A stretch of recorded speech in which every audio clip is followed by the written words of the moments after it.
In the waning months of World War II, as the world cautiously anticipated the eventual cessation of hostilities, an unusual scene unfolded in a small town in Texas. The year was 1945, a time marked by both hope and uncertainty, as nations grappled with the devastating aftermath of prolonged conflict. In this seemingly unremarkable Texan town, a scene was quietly playing out that encapsulated the broader themes of transformation and reconciliation that would define the post-war era. The setting was a modest public school, its red brick facade a familiar sight to the local community. Inside, a budget meeting was underway, a seemingly routine affair that belied its significance to those unaccustomed to such democratic processes. Nearby, a group of German prisoners of war interned at Camp Hearne, Texas, were engaged in carpentry work, installing benches for the school. These men, displaced by the tides of war, found themselves in a position to observe the mechanics of American local governance, a stark contrast to their experiences in Germany.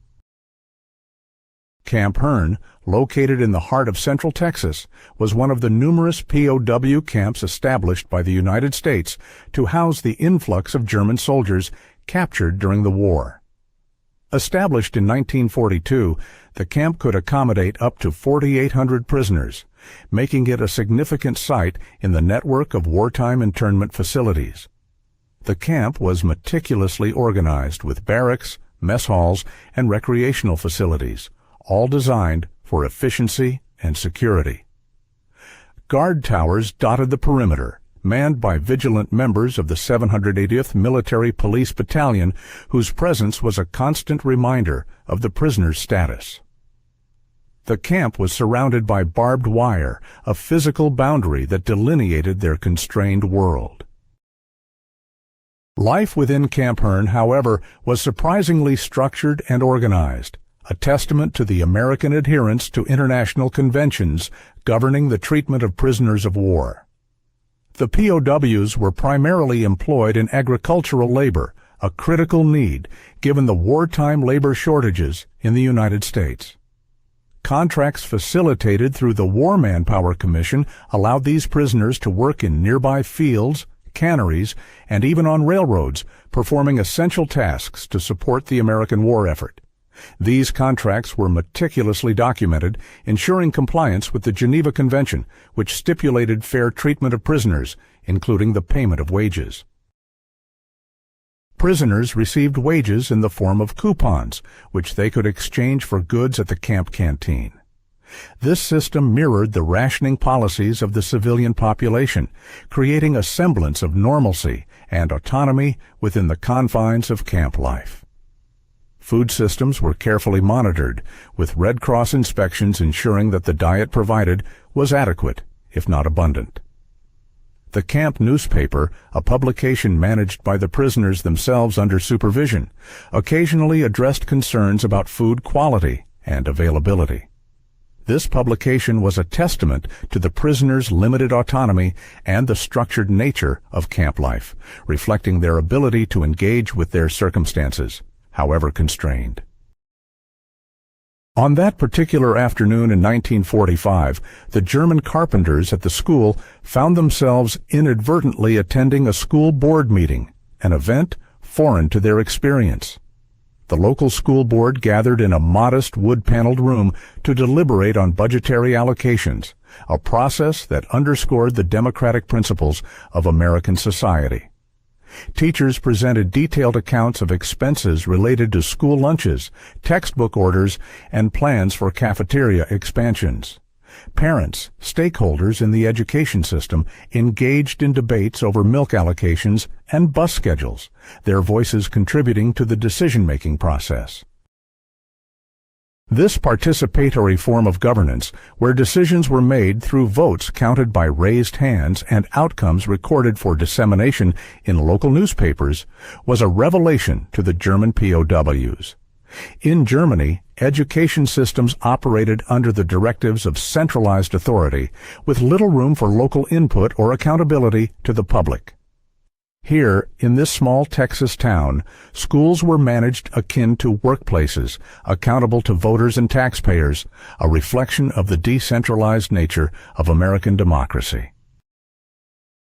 Civilian attitudes towards the POWs varied widely. While some members of the community viewed them with suspicion, others saw them as a necessary workforce contributing to the community's needs. Recorded incidents of hostility were rare, and interactions were typically governed by mutual respect and an understanding of shared humanity, as overseen by the camp's discipline protocols. Medical access was regularly provided, adhering to the standards set forth by international agreements, and the YMCA offered educational programs, allowing prisoners to engage in academic pursuits and vocational training. These programs were crucial, providing the prisoners with a sense of purpose and the opportunity to prepare for life after the war. As the war drew to a close, plans for post-war repatriation were already in motion. Directives from the War Department outlined the procedures for returning prisoners to their home countries, a process that included re-education programs designed to dismantle Nazi ideologies and promote democratic values. These programs were subtle, embedded within the camp's educational offerings and daily routines, shaping environments and systems without overt indoctrination. The goal was to foster an understanding of democratic principles, encouraging prisoners to engage critically with their beliefs and experiences. Thus, on that afternoon in Texas, as German POWs observed the school board's deliberations, they were not just witnesses to a meeting, but participants in a larger, transformative experience. Their presence in the United States, governed by a complex interplay of international agreements, local needs, and wartime necessities, offered a unique perspective on the functioning of democracy, one that contrasted sharply with their experiences in a war-torn Europe. Through environments and systems, not through emotional narratives, the ideological dismantling of the prisoners' prior beliefs subtly unfolded as they engaged with a world structured by transparency, accountability, and participatory governance. This experience, though perhaps mundane in the moment, was emblematic of the broader shifts occurring in the post-war world. It represented a microcosm of the ideological battles being waged, not with weapons, but with ideas and values. As these German POWs returned home, they carried with them the seeds of change planted in the unlikely soil of a small Texas town. Their exposure to the mechanics of democracy, the importance of civic engagement, and the value of local governance left an indelible mark, shaping their understanding of the world and their place within it. In this way, the quiet scene in a Texas schoolhouse became a powerful testament to the transformative power of democracy, even in the most unexpected of circumstances.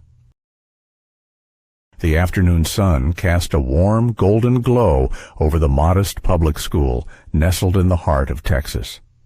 A unique assembly was underway, turning an ordinary school day into a tableau of historical significance.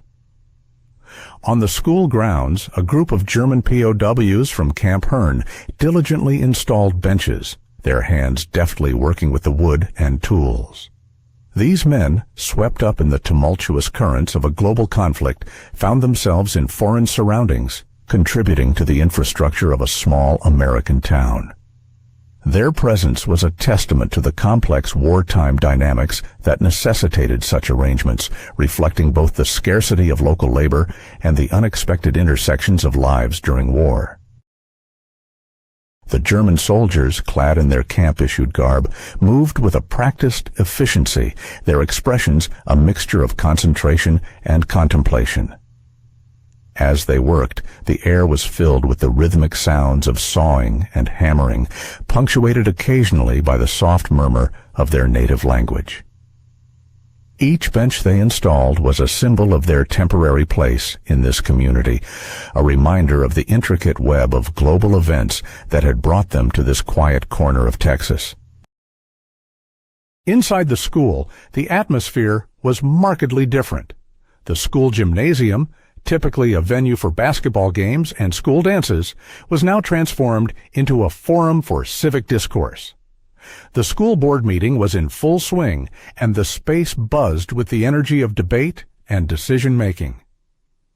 Board members, a diverse group of individuals representing various facets of the community, sat at a long table strewn with papers and ledgers. The air was thick with the earnestness of their deliberations as each agenda item was methodically discussed, embodying the participatory nature of American democracy. Teachers stood to present their reports, detailing financial needs for lunch programs, textbook orders, and proposed expansions to the cafeteria. Each proposal was met with careful scrutiny, the board members engaging in open discussion that highlighted the collaborative spirit of the process. This was a space where voices could be heard, where concerns could be aired, and where decisions were reached through dialogue and consensus.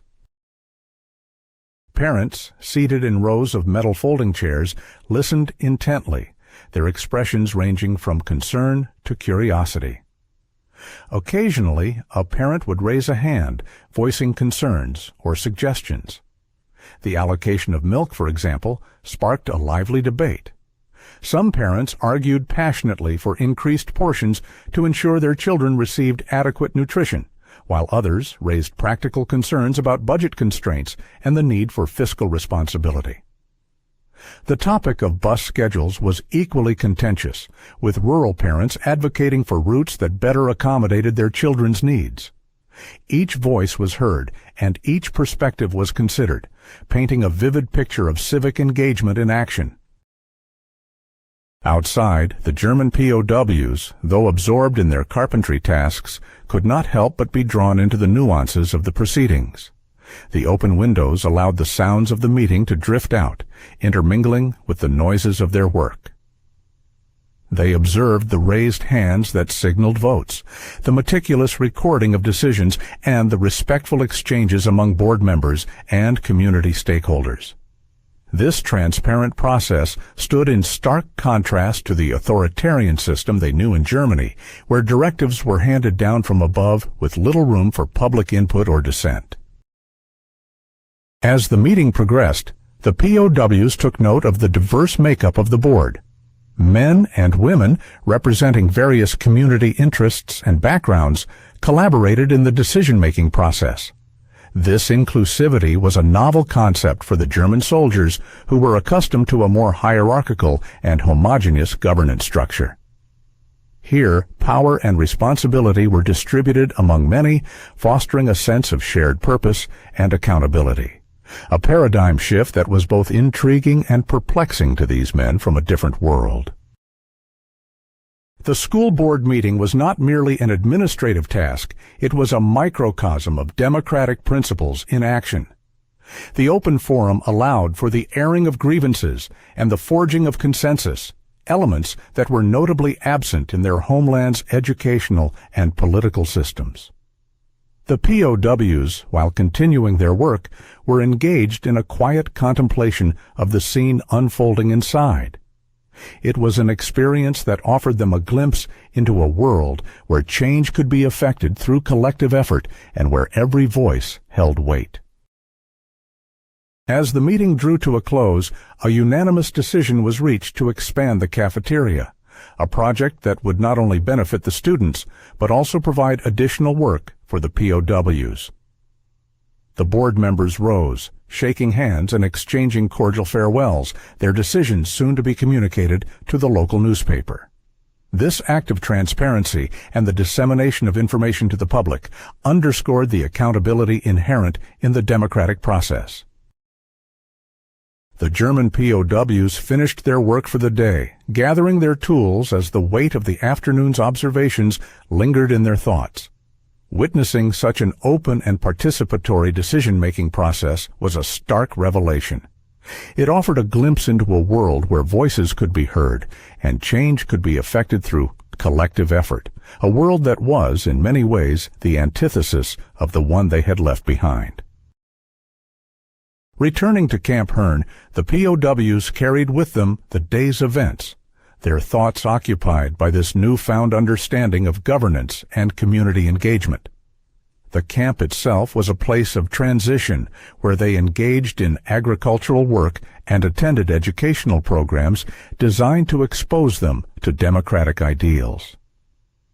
These initiatives were part of a broader effort to dismantle the remnants of Nazi ideology and prepare the POWs for eventual repatriation.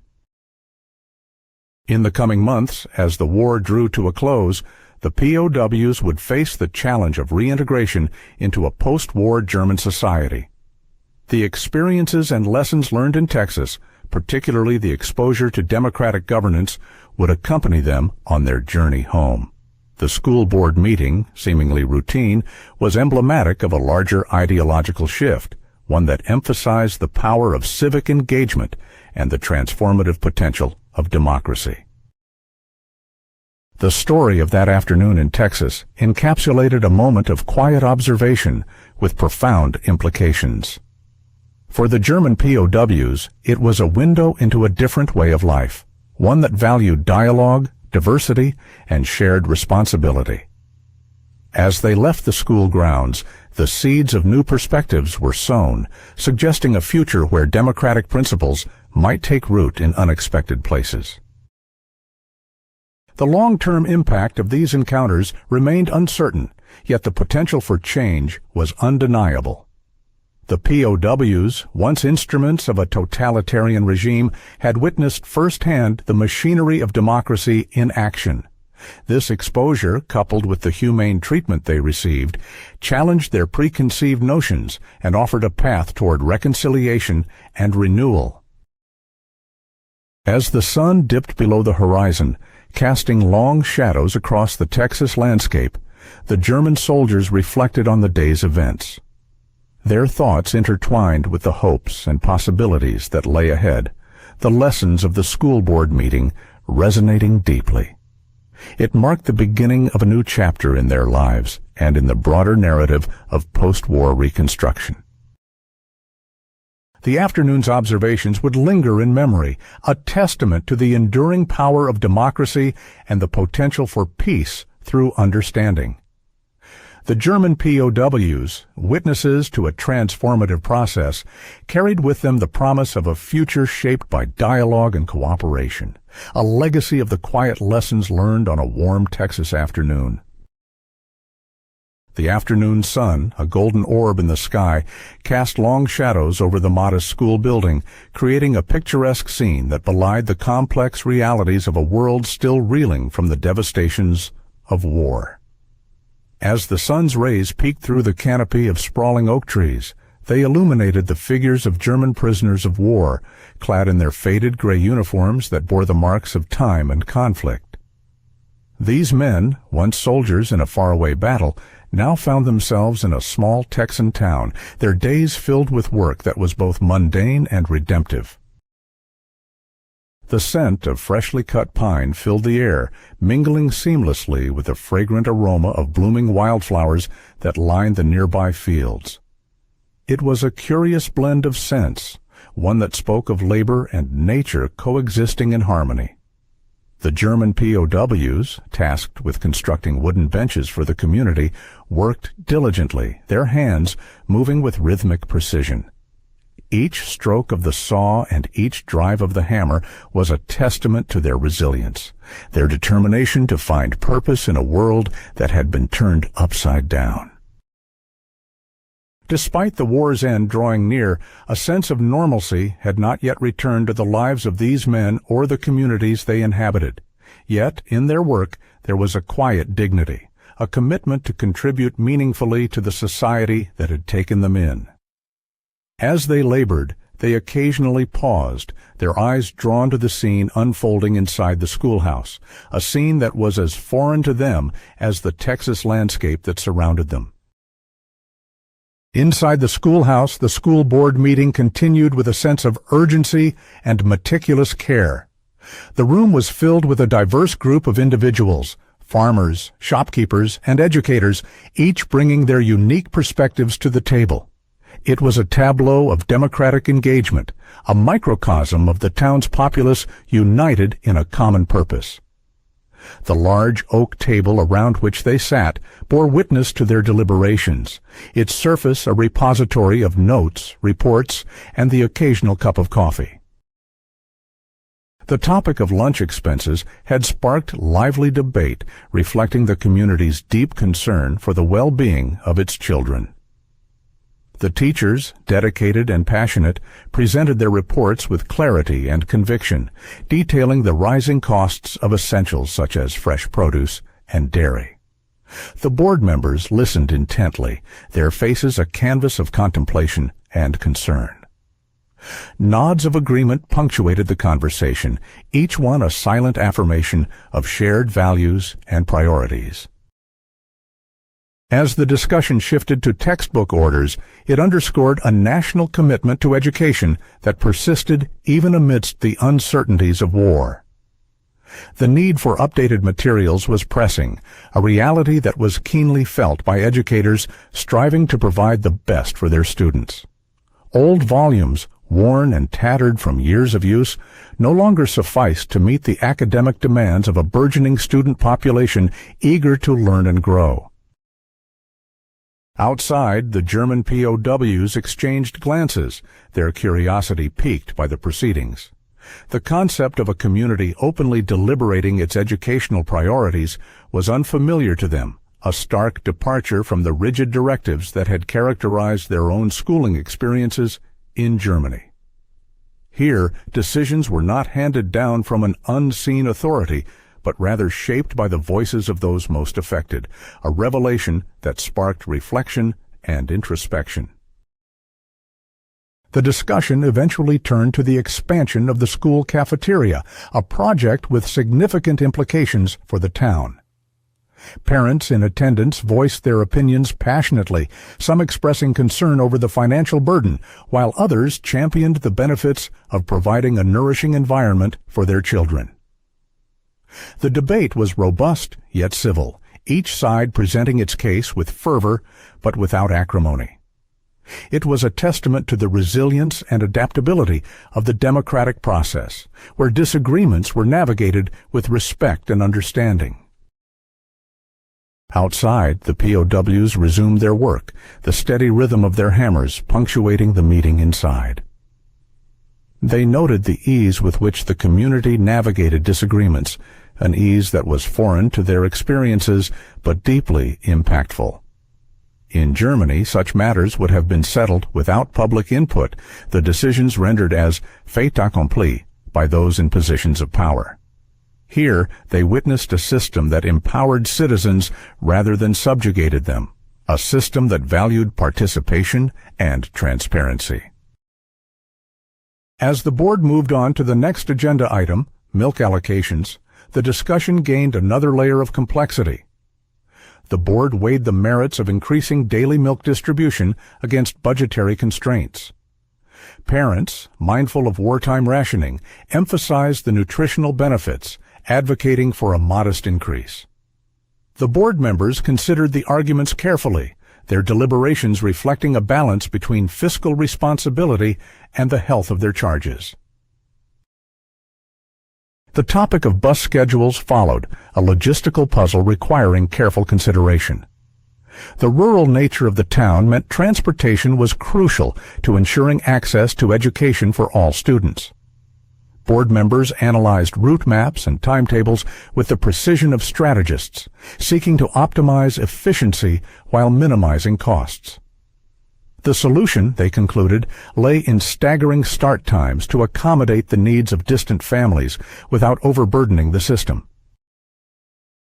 Throughout the meeting, votes were cast by raised hands, each decision recorded diligently by the board secretary.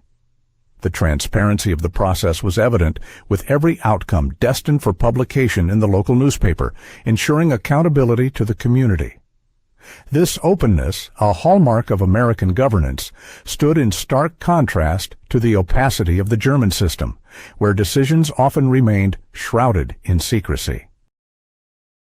As the meeting drew to a close, the POWs gathered their tools, their work for the day complete.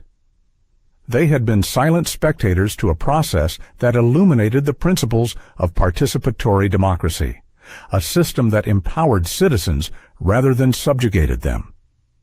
The experience offered a glimpse into a world where governance was not an imposition, but a collective endeavor, shaped by the contributions of its members. The prisoners returned to Camp Hearne that evening, their thoughts lingering on the day's events. The camp, with its barracks and watchtowers, was a temporary home, yet it provided a space for reflection and perhaps transformation. The lessons of self-governance observed at the school board meeting resonated with them, a stark juxtaposition to the hierarchical structures they had known. Back in Germany, schools awaited directives from a centralized authority, their curricula dictated by state mandates. The contrast could not have been more pronounced, with the American model offering an alternative that emphasized local autonomy and community involvement. The exposure to a different form of governance held implications for the future, as the POWs would one day return to a nation in need of rebuilding, both structurally and ideologically. In the quiet of the Texas evening, as the camp settled into its nightly routine, the German prisoners pondered the potential for change. The seeds of new perspectives had been sown, nurtured by the observations of a single afternoon. The path ahead was uncertain, but the possibility of a more participatory future lingered, a testament to the power of democratic ideals to transcend borders and reshape minds. As the sun dipped below the horizon, casting a golden hue over the landscape, the POWs retired to their quarters, their hearts and minds enriched by the day's revelations. The school board meeting had been an ordinary event in the life of the town, yet it carried extraordinary significance for those who had witnessed its proceedings. It was a small step in a larger journey, a moment of quiet observation that hinted at the transformative power of democracy in a world yearning for peace and reconciliation. The POWs, now with a newfound understanding, lay in their bunks reflecting on the day's events, aware that they had witnessed something profound, a glimpse into the possibilities of a world governed by the people, for the people, and inspired by the people. The school board meeting continued with an air of diligent concern as the members moved on to the next agenda item, the allocation of funds for essential school maintenance. The modest room, filled with the murmurs of community members discussing the minutiae of local governance, was a scene foreign to the German POWs. They observed from a distance, their presence largely unnoticed by the engrossed participants. These carpenters, recently accustomed to the rigid hierarchies and top-down mandates of Nazi Germany, now found themselves witnesses to a process that seemed both chaotic and empowering, yet profoundly democratic in nature. The school superintendent, a man with a stern demeanor but a cultivated patience, addressed the board about the urgent need for infrastructural improvements. His presentation was detailed, employing charts and graphs to outline the specifics of roof repairs, plumbing upgrades, and the potential costs associated with each. The room was filled with the rustle of papers as board members scrutinized the details, raising questions about budgetary constraints and the necessity of each expenditure. The superintendent's voice was steady, yet there was an underlying urgency as he articulated the potential consequences of inaction. The POWs, though not participants, understood the gravity of these discussions as they reflected the community's investment in its future, a future that, unlike their own, was being actively shaped by those who lived within it.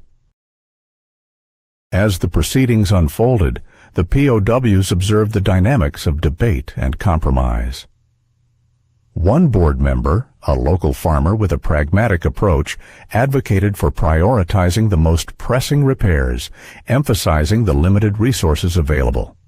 His calloused hands and sun-weathered skin spoke of a life tied to the land, and his arguments were grounded in a reality of scarcity and necessity. In contrast, a teacher with a passion for educational reform argued for more comprehensive upgrades, suggesting that a well-maintained school could attract better staff and improve student outcomes.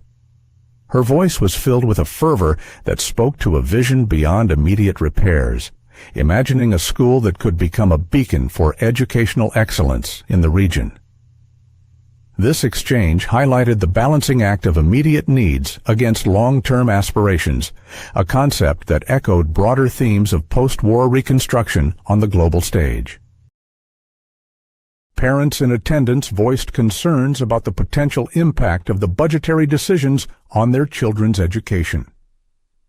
One mother, her face a canvas of determination, shared anecdotes of her child's struggles with the current school facilities. Her voice quivered with emotion as she recounted mornings of leaky roofs and afternoons where inadequate heating forced children to huddle together for warmth. Her testimony underscored the personal stakes involved in these seemingly mundane discussions. The POWs, listening intently, noted the respect afforded to each speaker, the room's attention shifting as each perspective was aired. This egalitarian approach was a stark departure from the autocratic governance they had known, where dissenting voices were often silenced and where the interests of the individual were subsumed by the demands of the state. As the meeting progressed, the POWs became acutely aware of the democratic process at work. Votes were called, hands raised, and consensus sought with each motion. The board secretary diligently recorded the outcomes, ensuring transparency and accountability. These actions, routine to the American participants, represented a significant departure from the centralized directives that governed German institutions. The POWs recognized the empowerment granted to individuals within this system, a striking contrast to their own experiences of dictated compliance. This process of decision-making, grounded in dialogue and mutual respect, offered them a glimpse into a governance model where power was not imposed but rather derived from the collective will. Attention then turned to the issue of school transportation, a topic that elicited animated discussion among attendees. Parents expressed concerns about the safety and efficiency of current bus routes, advocating for changes to better accommodate the needs of rural families. Their voices rose and fell in a chorus of concern, each parent bringing their unique perspective to the table. The board listened, considering logistical challenges and financial implications with a seriousness that underscored their commitment to finding viable solutions. The POWs noted the detailed planning involved as maps were unfurled and routes debated, each path representing a lifeline to education for many children.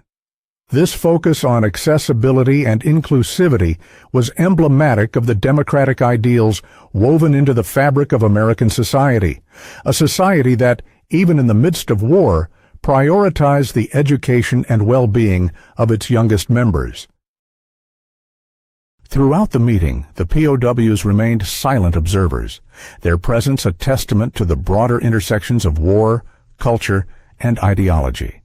They noted the absence of military authority, the civilians governing themselves with a sense of collective responsibility.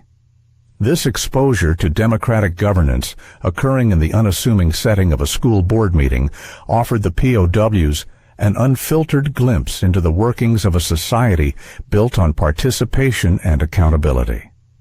It was a sharp contrast to the regimented order of their own experiences, where decisions were made by a select few and imposed upon the masses. As the meeting drew to a close, the board members expressed gratitude to the community for their engagement and input. Decisions were finalized with a sense of accomplishment, yet also with an understanding of the continuous nature of governance. The POWs, their workday nearly over, gathered their tools and prepared to return to Camp Hearne. As they left the school grounds, the discussions they had witnessed lingered in their minds, leaving an indelible impression of democratic practice in action. For the German POWs, this encounter with American democracy marked a pivotal moment in their wartime narrative. The school board meeting, mundane in its purpose, yet profound in its implications, symbolized the potential for transformation through civic engagement. As they returned to the confines of their camp, the POWs carried with them not only the skills of carpentry, but also the seeds of democratic ideals that might one day influence their own re-entry into a post-war Germany. The experience had been an unexpected education in the power of civic involvement and the importance of each voice in shaping the community's future. It was a lesson in the potential for change, one that resonated deeply within them as they pondered the future of their own homeland. In the days following the meeting, the local newspaper published an account of the school board's decisions, further disseminating the outcomes to the broader community. This public record served as a reminder of the transparency and accountability integral to the process, reinforcing the democratic values that the POWs had observed firsthand. While the immediate impact of these experiences on the POWs remained uncertain, the exposure to such governance practices hinted at a gradual ideological shift, one that held the promise of reconciliation and renewal in a world striving to heal from the ravages of war. In the months that followed, as the war drew to its inevitable close and the POWs faced the prospect of repatriation, the memory of that afternoon in Texas lingered. It stood as a testament to the power of democratic engagement, a quiet yet profound challenge to the authoritarian structures that had defined their past. As they prepared to return to a changed Germany, the lessons of that school board meeting, of debate, compromise, and communal decision-making, offered a glimpse of a different future, one where the voices of many could shape the destiny of a nation. This exposure, seemingly insignificant in the grand tapestry of war and peace, had planted a seed of hope and possibility within them, a whisper of a new beginning in a world yearning for peace. The signing of the armistice in 1945 marked the formal end of hostilities, and with it, the lives of the German POWs in Texas began to change. The repatriation process, meticulously planned by the War Department, commenced in earnest.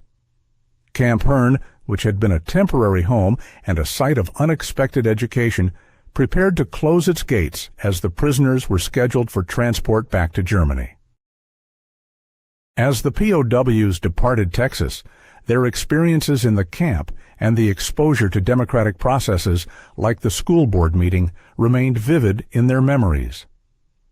This exposure had subtly reshaped their understanding of governance and community involvement. The ideological dismantling they experienced was not immediate or overt, but it was evident in the way they viewed the world and their place within it. The lessons learned in Texas about transparency, participation, and accountability offered a framework for considering the rebuilding of their nation. Upon their return to a devastated Germany, these men faced the challenges of reintegration into a society grappling with the aftermath of defeat and destruction. The nation was in the throes of reconstruction, both physically and politically. The experience of democratic governance, as witnessed in the small Texan town, provided a contrast to the authoritarian rule they had known and offered a potential model for moving forward. Some of the former POWs found themselves in positions where they could influence local governance or community initiatives, and the seeds of democracy they had encountered in Texas took root in small but significant ways. The emphasis on civic engagement and collective decision-making resonated in post-war Germany's gradual transition towards democracy. Though the long-term impact of their experiences varied, the exposure to American democratic ideals contributed to a broader cultural and ideological shift within Germany. It served as a reminder of the potential for change and the importance of individual and collective voices in shaping the future. For the German POWs, the time spent in Texas became an unexpected catalyst for transformation, illustrating the profound influence of democratic principles in fostering reconciliation and renewal in a world seeking to rebuild itself from the ashes of conflict.